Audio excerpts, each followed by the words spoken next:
What's up, guys? This is Kobe Furness. Anyone that knows me knows that I'm kind of addicted to sports, especially football.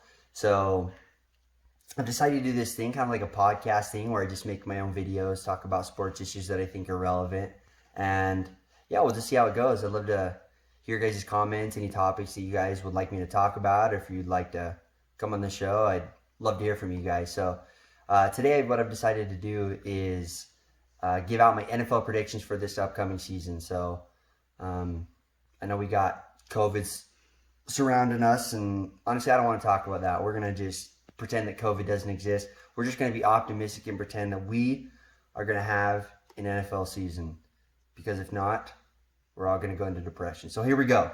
So I got my predictions lined up, and again, I'd like to hear from you guys. Hear your predictions or hear your thoughts on my predictions. So we're gonna start with the AFC East. So first, I got the Bills at 9-7. I got the Jets at 8-8, the Patriots at 7-9, and the Dolphins at 6-10. So everyone's all hyped up, especially in the media, with Cam Newton joining the Patriots and thinks they're another Super Bowl contender and that Cam Newton's Tom Brady 2.0, but I just don't see it. I don't see how a quarterback who's lost, I believe it's his last 10 starts, he's been injured in 16 of his past 18 games, in a team that lost multiple defensive starters and that has limited weapons, how they can be seen as a Super Bowl contender. Not to mention Cam Newton has never had back-to-back winning seasons in his whole NFL career. So honestly, I just don't see the Patriots being even a playoff team. I see them going to 7-9, especially because if you look at their strength of schedule, if you look at it based on the win-loss record of the teams last year, they have the hardest schedule in the NFL. So we'll see how that goes, but I just don't think they're going to do it. I think the Bills are going to have another good season again. They were third in total defense last year. I think they'll do much of the same this year, have a really good defense. They added Stephon Diggs from the Vikings, so I think they're going to win. And I have the Jets in second place. I think Sam Darnold's going to take that second step. If it wasn't for him getting freaking mono last year, I think the Jets would have actually been a lot better. So, again, I got the Bills winning the AFC East. The AFC West, I got the Chiefs, the Broncos, the Chargers, and the Raiders. So, no surprise there. Chiefs top the AFC West. They're going to be around for a while. Just signed Patrick Mahomes to biggest contract in NFL history, 10 years, $450 million. Pretty crazy. So I see them winning the division pretty easily. Then I got the Broncos in seventh place, or second place in the division. So the Broncos, they had a slow start to last year, but when they replaced what's his face, old man Joe Flacco with Drew Lock, they started to have a really good year. They started to pick it up. They were eighth in total defense last year, or excuse me, they were eighth in points per game. So they're going to have a solid defense again this year. I think they had a really good draft. They had a Jerry Jeudy. So they got weapons to help Drew Lock. So I see them coming in at 9-7 and possibly still in a wild card spot. Then I got the Chargers at 9-7 again. I think the Chargers are really good. If it wasn't for Phillip Rivers turning the ball over every other play last year, I think they would have been a playoff team. So whoever starts Tyrod Taylor, if they put in Justin Herbert in the middle of the year, I see them having a pretty good year, going 9-7, and again possibly sneaking into one of those wild card spots and getting James back. I think they'll have a solid defense as well. And then we got the Las Vegas Raiders 6-10. Honestly, I just don't think their defense is good enough yet. Let's head to the AFC North, where we got the Ravens, the Browns, the Steelers, and then the Bengals. So I got the Ravens at 12-4, the Browns at 9-7, the Steelers at 8-8, and the Bengals at 4-12. Honestly, should be no surprise to anyone. Got the Ravens in first place in their division and the 1 seed in the AFC. Looking at their schedule, they have a really soft schedule. They play some really easy teams, not to mention they are just stacked. They're loaded all around. I think they had 11 Pro Bowlers last year, 12 including Lamar Jackson, so they have a loaded roster. I see them comfortably winning the division. Then I see the Browns coming in at 9-7, possibly getting a wild card spot. I think this is the year they finally somewhat put it together. They got so many weapons. They got Odell Beckham Jr., they got Jarvis Landry, they got a new coach that I think will be competent, and they're going to run the football more. They're not going to put a ton of pressure on Baker Mayfield. So I think they're going to have somewhat of a bounce back here. Then I got the Steelers. Honestly, I just don't have a lot of trust in Big Ben. The dude's like 45 years old, looks like a mountain man with his beard. I just don't think he's a top NFL quarterback anymore. But I still think they'll be competitive just because of their defense. The Bengals, they're still going to be irrelevant even with Joe Burrow. Then we look at the AFC South, and we got the Titans at 10-6, the Texans at 8-8, the Colts at 7-9, then the Jaguars bringing up the rear. It's the worst team in the NFL at 3-13. So honestly, I went back and forth with this between the Titans and the Texans, but I think the Titans are going to take the division because I just see them as the more all-around talented football team. We know the run that they had all the way to the AFC Championship last year, giving the Chiefs a run for their money. They got probably the best running back in the league right now in Derrick Henry. They got a solid defense. They re-signed Ryan Tannehill. So I see them winning the AFC South at 10-6. Then I got the Texans at 8-8. Personally, I love Deshaun Watson. I think he's totally carrying the Texans and making up for a lot of Bill O'Brien's stupid mistakes. He's a terrible GM and shouldn't be the GM. He should just be the head coach. Them getting rid of DeAndre Hopkins for a second-round pick was just absolutely mind-boggling. So I just don't think they're talented enough to win their division this year. Not to mention, they were ranked 28th in total defense last year. They had the worst defense of any team in the playoffs last year. So I just don't think Deshaun Watson's going to be able to carry him that much farther. But I do think they could possibly sneak into a final wild card spot. I got the Colts at 7-9. Honestly, I think the Colts are really talented. They have a good roster. They have a great O-line, probably the best in the league. But I just don't see Phillip Rivers as the quarterback. I don't really know why they signed him to that one-year deal. So I think they're going to have a pretty mediocre year, and then next year I think they're going to pop. And then no surprise, the Jaguars, they're just terrible. Okay, so then we're going to head up to the NFC. We're going to start with the NFC East. So I got the Eagles at 9-7, the Cowboys at 8-8, the Giants at 6-10, and the Redskins at 5-11. Again, I see it playing out pretty much the same it did last year. I think the Eagles are going to take the division. Last year they won the division and they had so many injuries. They were playing with practice squad guys at wide receiver, and yet they still were able to win the division. So I see them winning the division again at 9-7. And then I see the Cowboys coming in second place at 8-8. No surprise, Cowboys finish 8-8 every year. They're the definition of a mediocre football team. I don't see all this Cowboys hype. Every year you got people like Skip Bayless pounding the table saying the Cowboys are just going to be great, but I just don't see it. They've lost so many players on defense. They lost Byron Jones and Robert Quinn, probably two of their best defensive players.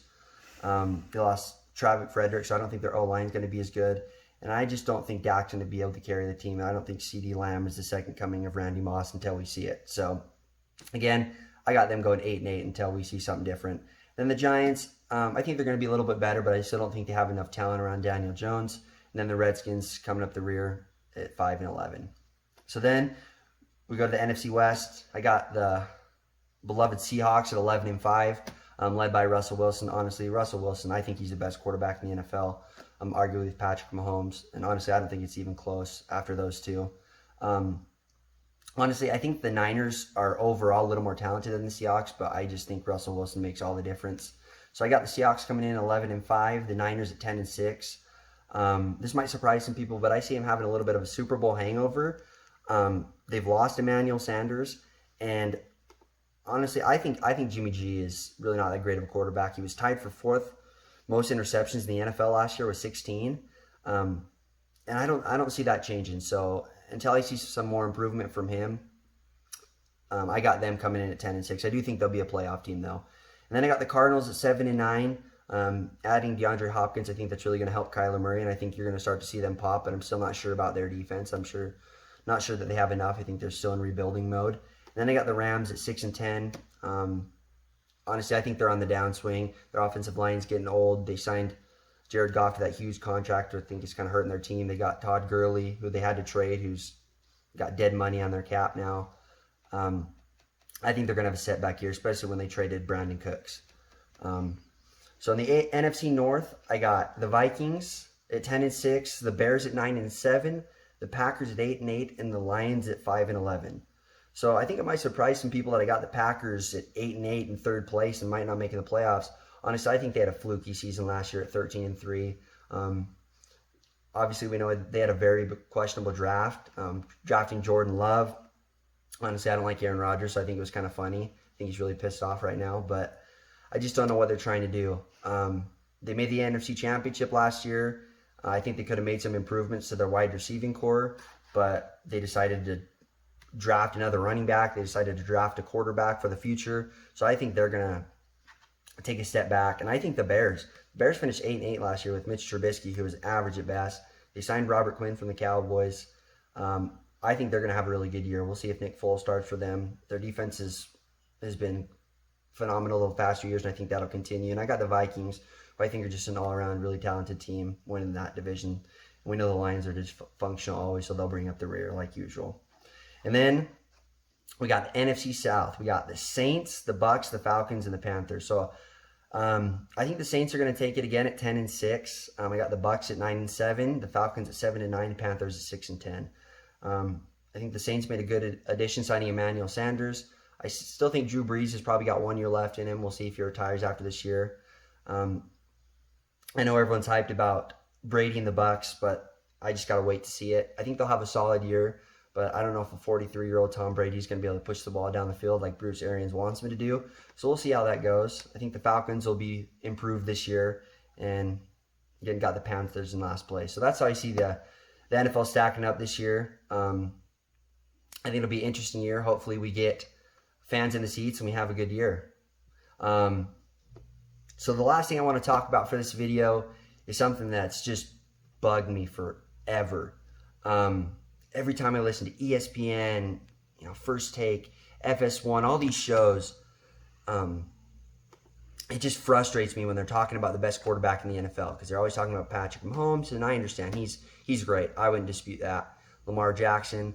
But we always forget about Russell Wilson. And I think part of it's because he lives, he's part of a small market team in Seattle, not really a big name. And what frustrates me is I feel like people are just stuck back in 2012, 2013, when the Seahawks had a great defense, and that's what really carried the team, had Marshawn Lynch, a great running back. And people still seem to think that the Seahawks are carried by their defense, but it's just not the case. And it just frustrates me to see this man carry the team every single year, and he doesn't get the credit that he deserves. So I have some stats here to back it up, just so I think it's so ludicrous how he doesn't get the respect he deserves. So one argument I hear from people, and I think Stephen A. Smith has said this, is that, well, the Seahawks are a running team, and that really benefits Russell Wilson. I won't deny that. I know the Seahawks are a running team. In fact, I think Russell Wilson's hampered by the Seahawks being a running team, because we got Pete Carroll and Brian Schottenheimer with this archaic playbook, and we do run, pass, and it's just so predictable. And in fact, I think that hurts Russell Wilson. I think we need to be way more innovative. But that being said, in 2017, Russell Wilson led the NFL with 34 touchdowns. Not to mention, he led the Seahawks in rushing. We didn't have a rushing game that year. So this argument that he's being carried by the defense in the run game is just invalid. It's just not true. I don't know if most people know this, but Russell Wilson leads the NFL with 100 touchdowns in the past 3 years, and the second being Tom Brady. It's not even close. Russell Wilson has 100 touchdowns in the past 3 years. Tom Brady has 85. He's 15 ahead of the second guy. And the part that I think is just most ludicrous about it is he has never received an MVP vote. You got guys like Derek Carr, who's received 6 MVP votes. And I don't think there's anyone alive, anyone with a brain that would say Derek Carr is better than Russell Wilson. So, again, I think Russell Wilson's the most underrated player in the league. And I hope we open the playbook and maybe get Antonio Brown, see how that goes, and get this man an MVP like he deserves. Go Hawks.